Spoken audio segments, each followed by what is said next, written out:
58,000 கோடிக்கு 126 விமானங்களை மன்மோகன் சிங் அரசு அந்த ஒப்பந்தம் போட்டுச்சு. ஆனா இப்ப 114 விமானங்கள் தான். ஆனா 3,25,000 கோடிக்கு இப்போ ஒப்பந்தம் போடுறாங்க. MRFA அப்படின்னு சொல்லி பேரை மாத்தி இந்த டீலை வந்துட்டு முன்னெடுக்கின்றது மோடி அரசு. என்ன விதமான கூடுதல் வசதிகள் வருகின்றன? அப்பவும் சொல்லல, இப்பவும் சொல்லல. உடல் வலிமையை உறுதி செய்யும் சிலாஜித், கவனத்தை மேம்படுத்தும் அஸ்வகந்தா மற்றும் உயிர் சக்தியை பெருக செய்யும் சஃபேடு முஸ்லி போன்ற இமயமலையின் உணவுப் பொருட்களை கொண்டு வந்து மிஸ்டர் பர்ஃபெக்ட் உருவாக்கப்பட்டுள்ளது. உங்கள் முழு குடும்பத்தின் ஆரோக்கியத்தை மா நேச்சுரல்ஸ் மூலம் உறுதி செய்திருங்கள். 100% இயற்கையான மூலிகை பொருட்கள் மூலம் உருவாக்கப்பட்ட மிஸ்டர் பர்ஃபெக்ட் மற்றும் மிஸ் பர்ஃபெக்ட் தலைமுறையாக குடும்பங்களின் உடல் வலிமை, மன வலிமை மற்றும் மகிழ்ச்சியை பெருக செய்கிறது. உங்கள் மகிழ்ச்சியான பயணத்தை துவங்க www.mannaturals.com என்ற இணையதளத்தை பார்வையிடவும் அல்லது வாட்ஸ்அப் எண்ணிலும் தொடர்பு கொள்ளலாம்.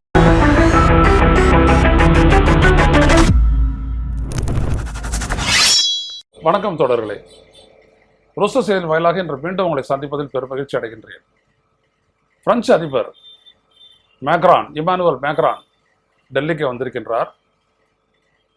இந்த சந்திப்பின் போது மிக முக்கியமாக பிரான்ஸ் நாட்டின் டசால்ட் நிறுவனத்திடமிருந்து 114 போர் விமானங்களை, ரஃபால் போர் விமானங்களை வாங்குவதற்கான ஒப்பந்தம் செய்யப்படலாம் என்று பரவலாக எதிர்பார்க்கப்படுகிறது. ஏனென்றால் அதற்கான ஒப்புதல் அந்த பாதுகாப்பு அமைச்சகத்தினுடைய டிஃபென்ஸ் அப்ரூவல் கமிட்டி அது கொடுத்து விட்டது.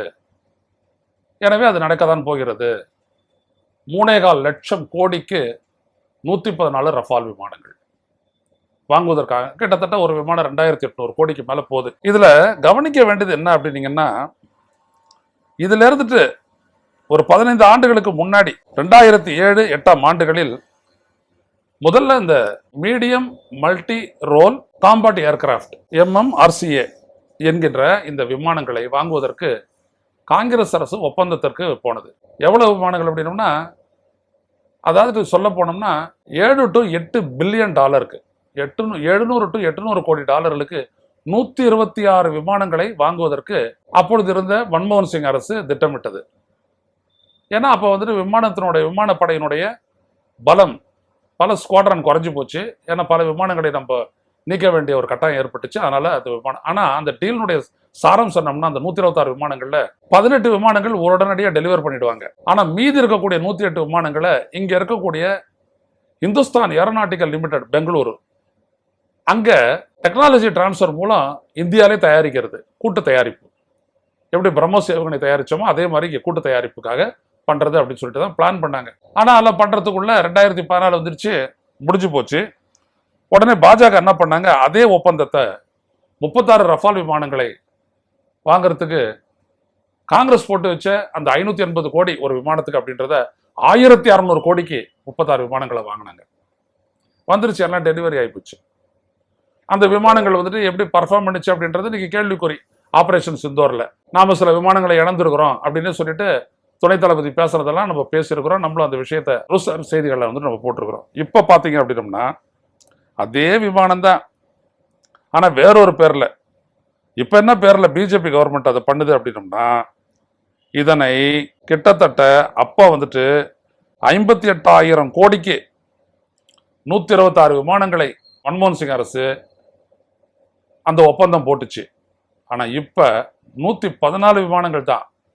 ஆனா 3,25,000 கோடிக்கு இப்போ ஒப்பந்தம் போடுறாங்க. இதை கவனிக்கணும். இதுக்காக என்ன விதமான வந்துட்டு அட்வான்ஸ்மெண்ட் கிடைச்சிருக்குது அப்படின்னு நீங்க பாத்தீங்க அப்படின்னம்னா, அந்த விமானத்துக்கு வந்துட்டு அப்ப இருக்கக்கூடிய medium multi role combat aircraft அப்படின்ற அந்த பேரை மாத்திட்டு இப்ப என்ன பண்றாங்க, multi role fighter aircraft MRFA அப்படின்னு சொல்லி பேரை மாத்தி இந்த டீலை வந்துட்டு முன்னெடுக்கின்றது மோடி அரசு.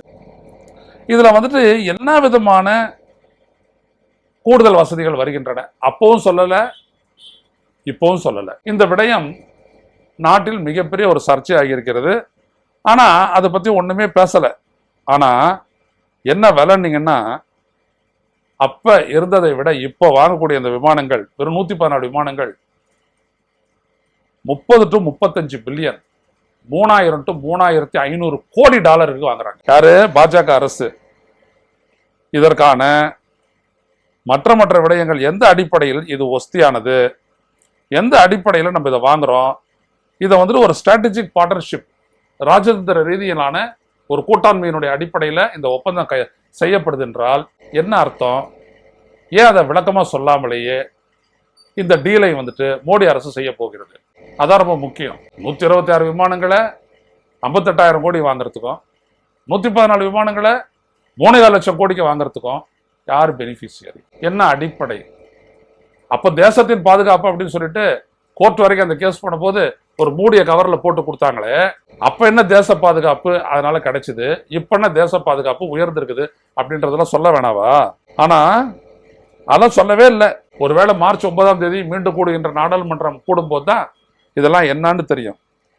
எனவே இப்படி ஒரு பெரிய ஒரு டிஃபென்ஸ் டீலை வந்துட்டு ரொம்ப சாதாரணமா மோடி அரசு முடிக்கிறாங்க. இதை மக்கள் கவனம் செலுத்த வேண்டும், மக்களாகிய நாம் கவனம் செலுத்த வேண்டும். இது டெக்னிக்கலான விடயம்னு சொல்லலாம். இருந்தாலும் கூட இதை தொடர்பாக நிறைய ஆர்டிகல்லாம் வந்துட்டு இருக்குது. இந்த விவரங்கள்லாம் நான் ஒயரில் தான் சொல்கிறேன். இன்னும் சில ஆர்டிகல்லாம் மற்ற இடங்கள்லாம் வந்திருக்குது. இதெல்லாம் நீங்கள் படிக்க வேண்டும், தெளிவு பெற வேண்டும் என்று கேட்டுக்கொள்கிறேன். மீண்டும் சந்திப்போம். நன்றி, வணக்கம். ஊடகம் கார்ப்பரேட் அரசியல்வாதிகளின் கைப்பாவையாக அடிமைகளாக இருந்தது போதும். இனி சாட்டை எடுத்து சுழற்றும் நேரம் வந்துவிட்டது. ஊடகம் பொதுமக்களாகிய உங்களுக்காக, உங்களாலேயே இயக்கப்பட வேண்டும். ஊடக சுதந்திரத்திற்காக உங்களின் பங்களிப்பை இன்றே அளித்திடுங்கள்.